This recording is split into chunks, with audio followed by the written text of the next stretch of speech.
Welcome to the Popish plot. I'm Nate. I'm Jessica. And I'm Mike. And today we're doing another episode of the Why We're Catholic Book Club. Down below in the description, I'll have the playlist for everyone else in the book club. If you've not seen the first episode, this is a book club that was started by What Laura Likes. And we'll put a link up here so you can go back to that first one and start from the beginning. Yes, and a number of us are reading this book, going section by section, and every Monday posting on our thoughts on each section. But even if you are not yourself a Catholic YouTuber and aren't creating videos for the collaboration, please join in on the book club in the comments below. Yep. Yes. Today we're on part 2, which is Jesus in the Bible. Yes. Two great tastes that taste great together. Okay. Okay. You guys don't remember those old beer commercials?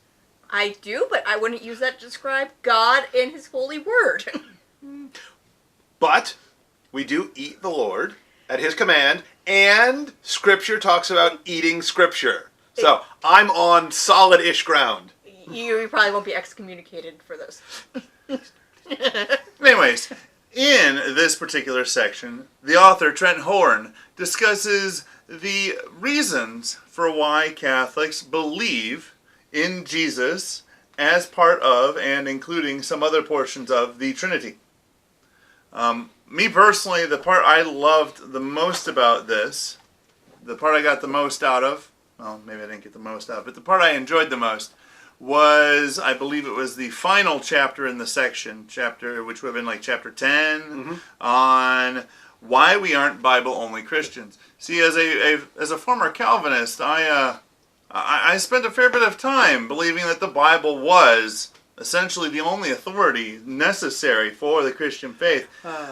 And I always take a little bit of joy in listening to somebody elucidate on the reasons why that is a philosophy which, to say it had a leg to stand on, would be overly generous. It tends to self-contradict in that, well, if the Bible is our only authority, then where in the Bible does it give that authority?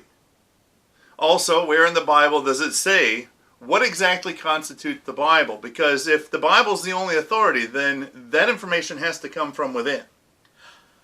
A number of Catholic YouTubers have had run-ins with a very unpleasant troll named Tim Spengler. Okay. Who is a Bible-only Christian who actively disbelieves many parts of the Bible. And I once asked him in a comments discussion, so what is the chapter and verse that tells us which books belong or don't belong in the Bible? And instead of engaging with the question, he simply said, oh, that's ridiculous. But if the Bible is your only authority, how do you know what belongs in the Bible? If the Bible's the only authority on it, then a council of guys who got together 300 years after, well, they can't rightfully tell you what books belong in there and what don't. But, if it happened while all the apostles were alive, they'd be like, my book is totally supposed to be in the Bible. And they'd be like, that was your letter to the neighbor saying, stop letting your dog out. I don't know. Yes, because there is a Christian way to either let your dog or not let your dog mess on someone else's lawn. I don't know. While there are some letters of Paul where he actively encourages people to have read and kept the message of what was told to them in a previous letter, I imagine that if you were to go up to him and suggest, we want to make this book of Christ, of the teachings of God and the salvation through Christ, and we want to make half of the second half of it just the stuff you've written, he probably would have said, guys, I've written some pretty good stuff. God's been with me the whole time, but I am the least of all the apostles. Exactly. Yes. And I have heard people suggest that there might have been another letter he wrote to the Corinthians. Or two.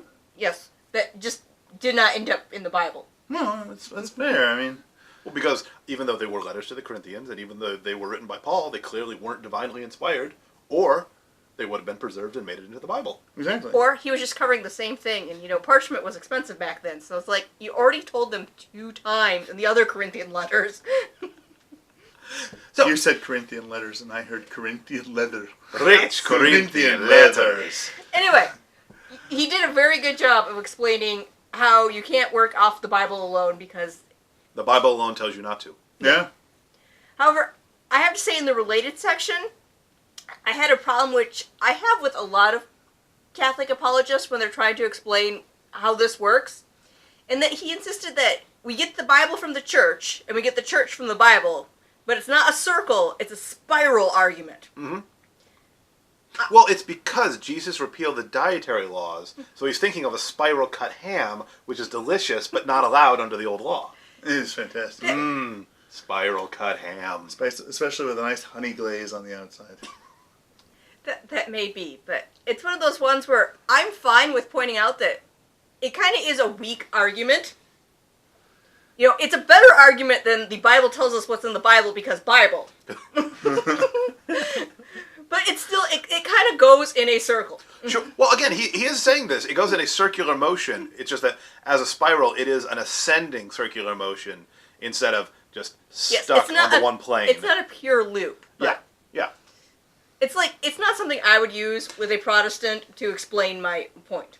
Well, if there is a weakness to Why We're Catholic, and it's a book that I've enjoyed greatly so far, it's that it is only 220 pages long before you get to the notes. So he's presenting the short version of a lot of complicated arguments that are argued in longer form in entire tomes that fill libraries. Yes. So it is kind of a cliff notes of all the major things. So let's call it an introduction. So you can explore all these things in greater depth at a good Catholic bookstore near you. Yes.